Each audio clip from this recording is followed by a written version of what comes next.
sakit apapun saudara bisa bangkit berdiri di tempat saudara saja. Apapun sakit saudara, sekarang ini bangkit berdiri. Ya. Dengan iman. Ketika saudara yang duduk melihat saudara-saudara kita berdiri, biarlah kasih yang Allah taruh dalam kehidupan saudara melimpah.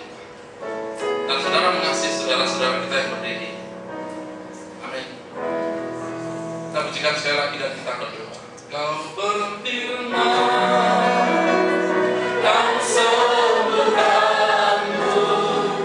kau bersabar,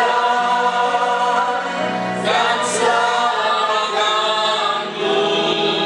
Tiada yang mustahil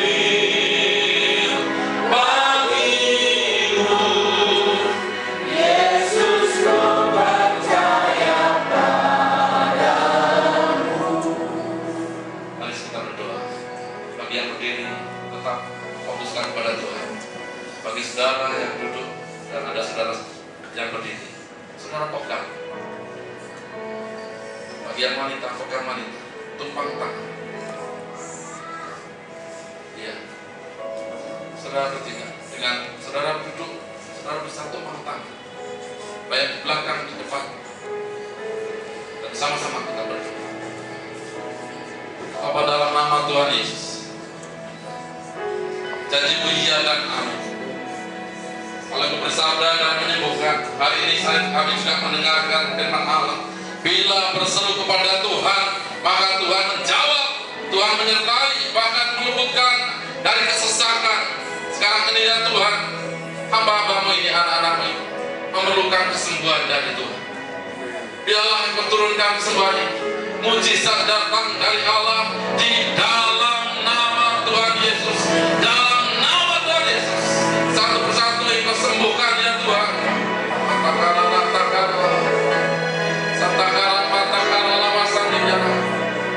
Jamaah ya Tuhan.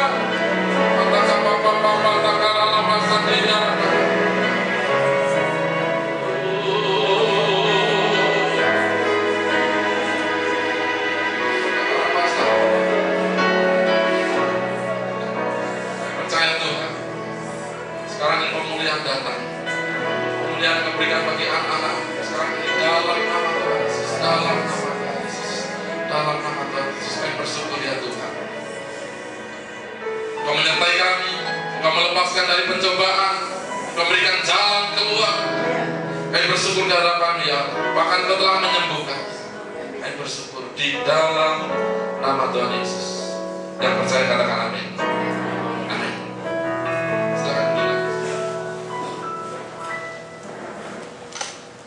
Saya baca di dalam Mazmur 91 ayat yang ke-16. Dengan panjang umur akan kukenyangkan dia, dan akan kuperlihatkan kepadanya keselamatan daripadaku. Saudara yang dikasih Tuhan, Allah memberikan kesehatan, dan kesehatan itu saudara dengan panjang. Allah katakan dengan panjang umur, dan panjang umur ini bukan dengan memalukan. Ada seseorang yang panjang umurnya tapi sakit-sakitan. Ada yang panjang umurnya tetapi dalam kondisi tanda petik kemiskinan. Saudara, bagi anak-anak Tuhan yang melekat kepada Allah yang disebut Yesus Kristus, maka panjang umur dan dikenyangkan oleh Tuhan. Baik kenyang dengan gandum, baik kenyang dengan anggur, dan kenyang dengan minyak. Gandum bicara tentang kebutuhan fisik kita, dan anggur bicara tentang jiwa kita, karir saudara, pekerjaan saudara, dan lain sebagainya. Dan itu membawa sesuatu menyenangkan, menggairahkan, sukacita bertambah-tambah atas kehidupan saudara. Dan minyak itu adalah pengurapan. Saudara, panjang umur dan penuh dengan pengurapan yang dari Allah. Inilah yang dikehendaki Tuhan. Yang bisa menangkap, katakan amin. Amin. Saudara, ini yang diharapkan oleh Allah. Tuhan menyelamatkan kehidupan kita. Dan apa yang harus kita kerjakan? Yang pertama, saudara, luangkan setiap hari waktu bersama dengan Tuhan, bersekutu dengan Tuhan. Yang kedua, hormatilah kehadiran Roh Kudus, karena kita mengasihi. Saudara, kasih Tuhan, saya ingatkan kepada seluruh jemaat di tempat ini, ketika Roh Kudus hadir, jangan ada satupun yang bermain-main dengan Roh Kudus. Hormati Roh Kudus. Ya, setuju kan? Yang ketiga, jangan menghujat dan menentang Roh Kudus. Jangan menentang Roh Kudus. Jangan menghujat Roh Kudus. Kemarin ada ujian som dan ini keluar ulangan ini. Ya.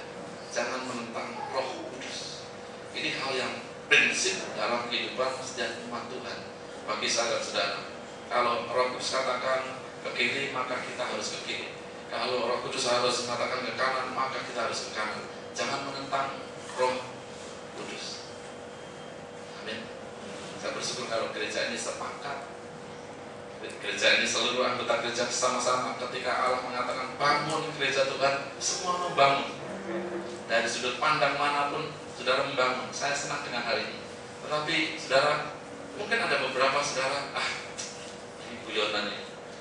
Dan kondisi seperti begini bangun-bangun lagi. Ya. Saudara jangan menentang Roh Kudus, biar saudara diberkati Tuhan. Ya, katakan amin. Mari kita bekerja bersama-sama. Dengan bekerja bersama-sama, maka saudara kita bisa menghargai. Kalau Allah melekat, maunya melekat dengan kita, dan kita juga harusnya melekat pada Allah.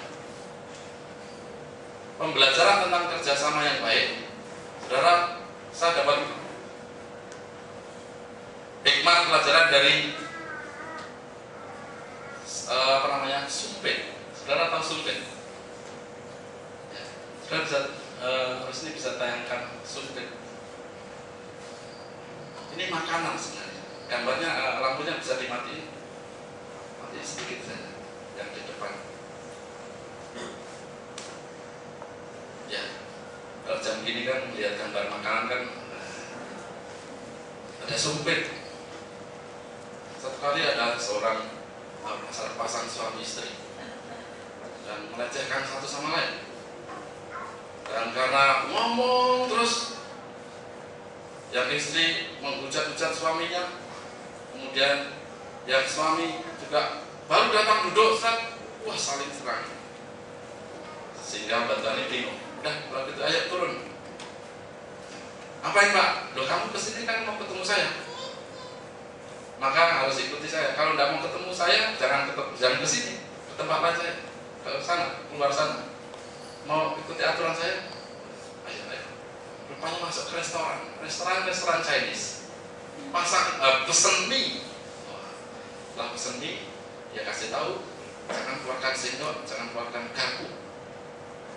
Jadi Pak, ya sumpit, keluarkan sumpit. Ada masakan mie dan ada sumpit di sana. Jadi pesen 3, sama, ada sumpit. Ayo kita berdoa, amin. Ayo silakan makan dulu. Nanti kita ngomong. Ini ada hikmah buat Tuhan. Dan sumpitnya, saya tidak biasa Pak pakai sumpit.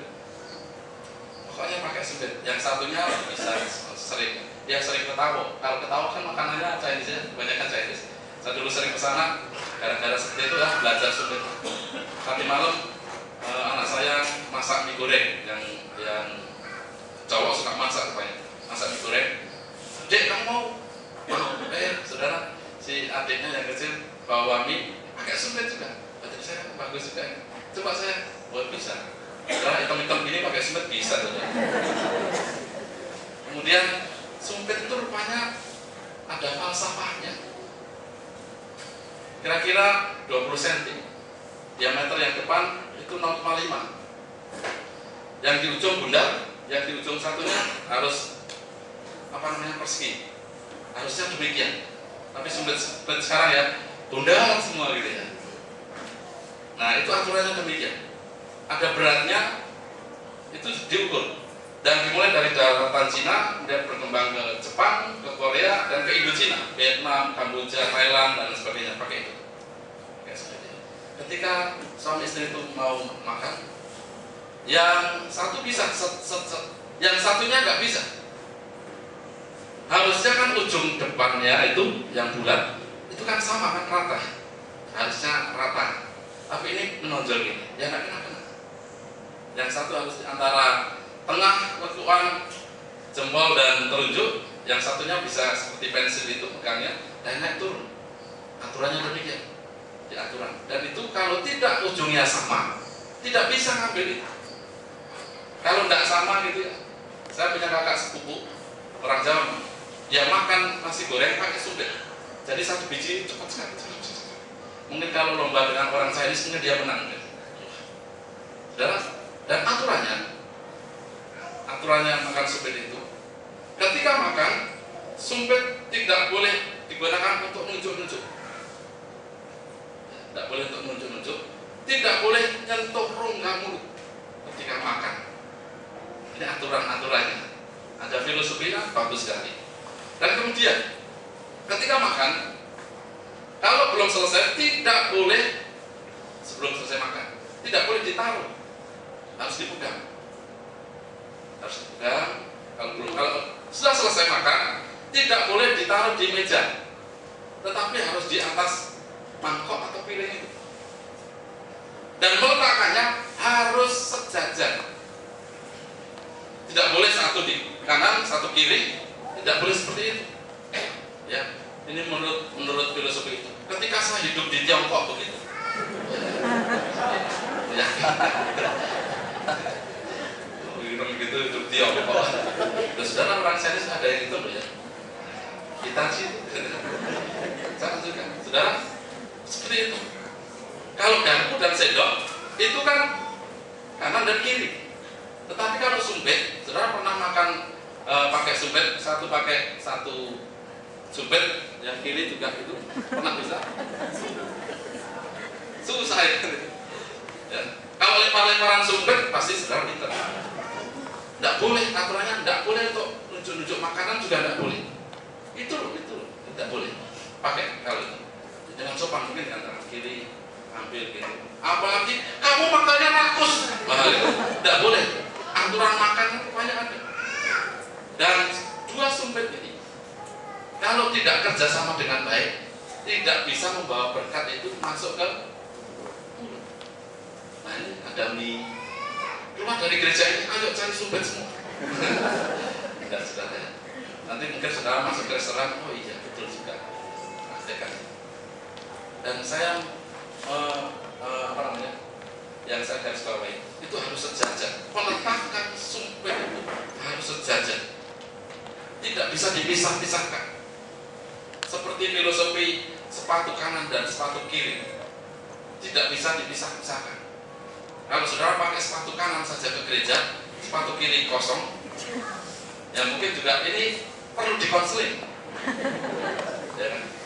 Atau saudara beli sepatu kanan saja, jadi pakainya saya orang yang harus posisinya kanan, Pak. Saya ini pemimpin, harus di kanan, maka beli sepatu pun kanan semua.